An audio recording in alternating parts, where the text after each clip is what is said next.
One goal, no, not good enough. 2 goals, I'll have a bit of that. Welcome back, everyone. Jack Reeve, Talk Norwich City, for the review of Norwich City 2, Everton 1. Norwich City cruising to their second win in under a week. Of course, the win against the mighty Charlton Athletic last weekend. We'll forget about the midweek defeat to West Ham and a Premier League victory for Norwich City, which lifts us, heaves us up the table. We are no longer bottom of the table. Let me have a quick look at the table, actually, because I haven't looked at it for at least 15 minutes, and not seeing us bottom makes me very happy. We are 18th. Just 1 point behind Watford, who sneaked a last-minute goal at Newcastle. We, of course, travelled to Watford on Friday evening. That's a massive game. We win that, we're out of the relegation zone. Hello. Really chuffed with today's game. If you follow me on Twitter, if you don't, what are you doing? Jack Reeve TNC for wisdom on the daily, and also nonsense.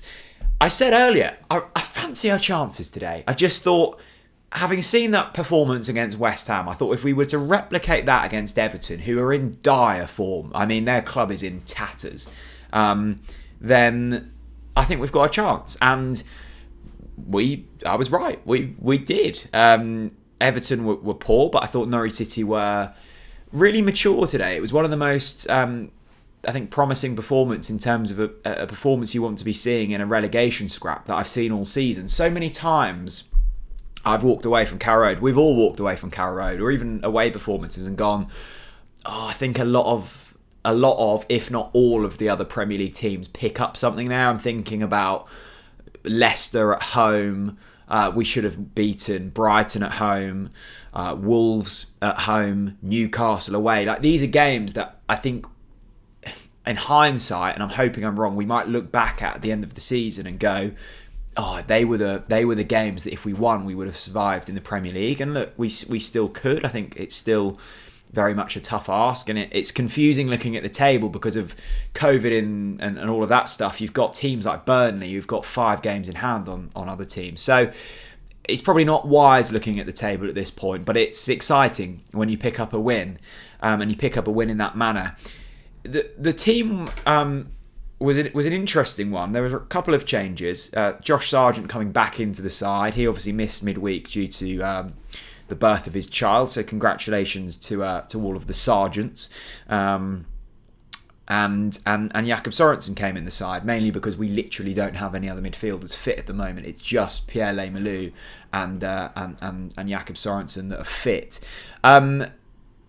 But they did well. I thought the whole team. I thought there was a nice balance about the side today, and I've never really liked Norwich City when we've played 2 up top, but I'm really starting to grow into this Adam Idah and Timu Pukki combination.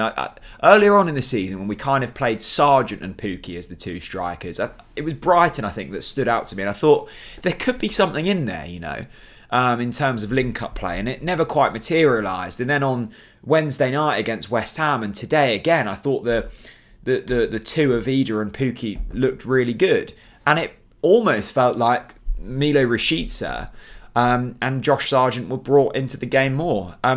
Let's pick out individuals. I thought Josh Sargent had his best game in a Norwich City shirt today. I thought he was excellent. Delivered a nice cross for the own goal, puts us 1-0 up. And that's what we did a lot of today. We hit the flank and we tried to deliver crosses. It felt like, I haven't looked at the stats, let me have a look now. It felt like we had over 1 million corners, maybe more. Let me have a look. If it's not 1 million, then I'll be very shocked. Stats, very exciting content this, isn't it?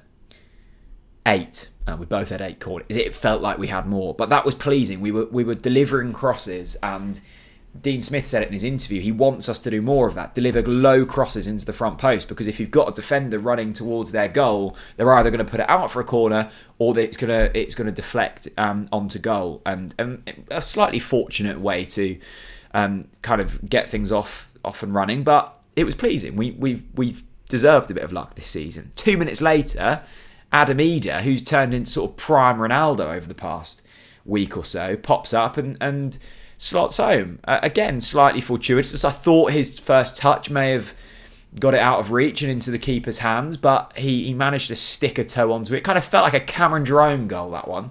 I don't know why, it just felt like that.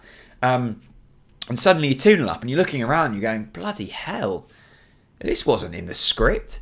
2-0 after 18 minutes. And I think then there was a period of like 10 minutes where it felt like we were going to get a third, and then Everton kind of clicked into gear a little bit. And there was a nervy...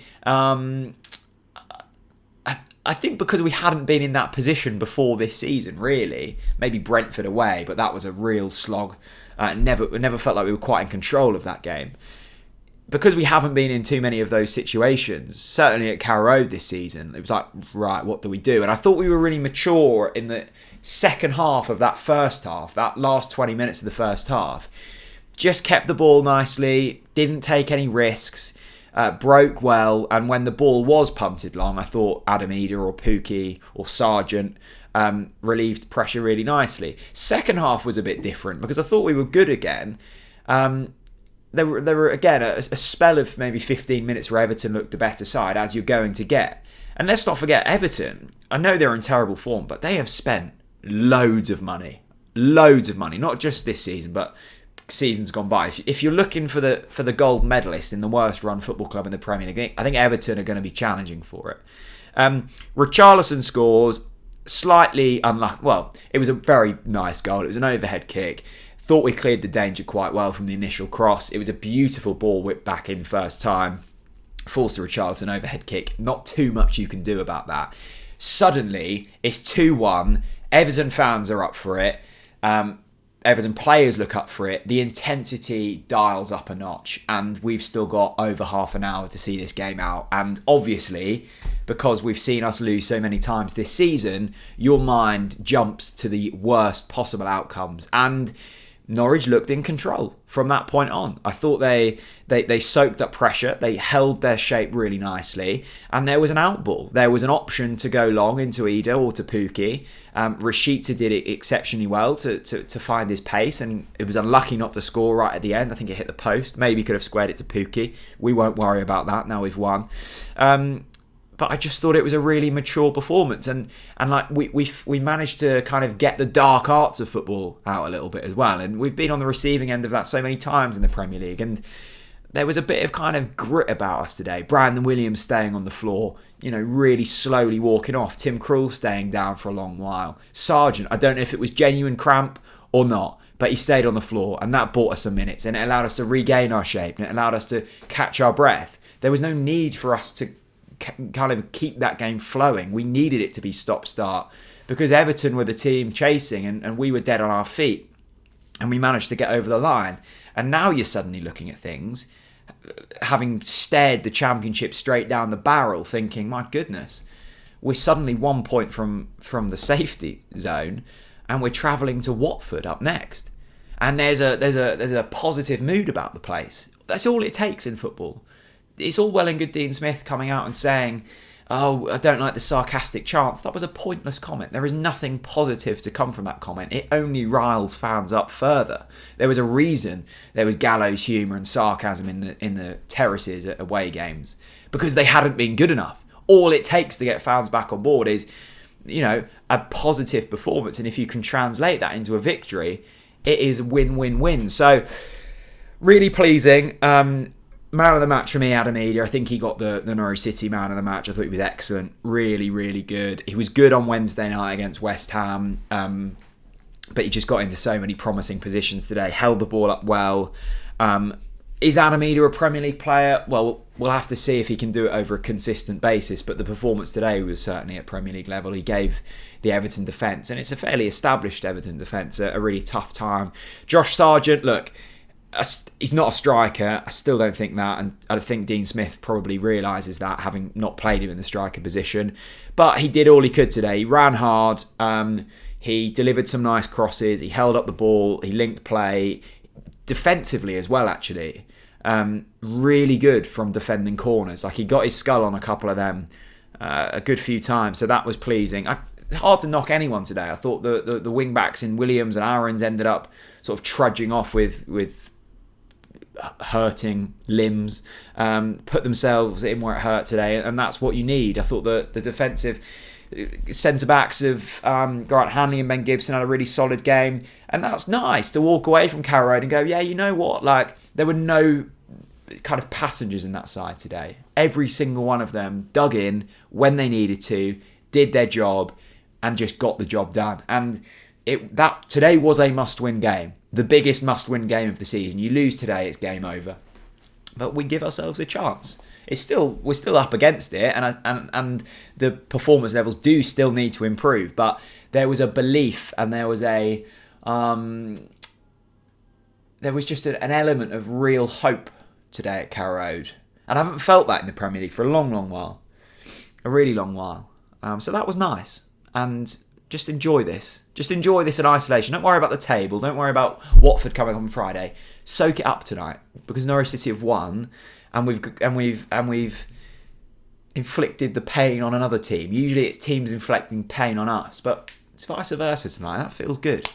That feels really good.